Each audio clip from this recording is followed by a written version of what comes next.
मुलींना माझं एकच सांगणं आहे, आव्हान आहे, मुलींना प्रेमात पडताना विचार करून समोरचा मुलगा कोण आहे, काय आहे, त्याची परिस्थिती काय आहे, त्याची वागणी कशी, त्याची बोलणी कशी, त्याचं बॅकग्राऊंड काय, हे सगळं पहिलं तपासून पहा. कोणी तुम्हाला भुरळ घालून माझ्यासारख्या मुलीला जसं हे केलं तसं तुम्हालाही असे काही प्रकार घडतील. म्हणून तुम्हाला एक माझी कळकळीची विनंती आहे की अशा गोष्टी करताना इतर मुळात प्रेमात पडू नका.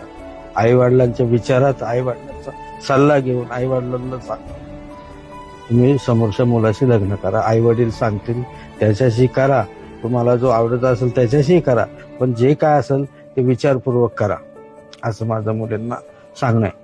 काका, तुमचं बाळ तुमच्याकडे परत आलंय, मात्र त्या बाळाची प्रकृती आता सध्या कशी आहे? बाळाची प्रकृती खराब आहे, ते खराब झालेलं आहे.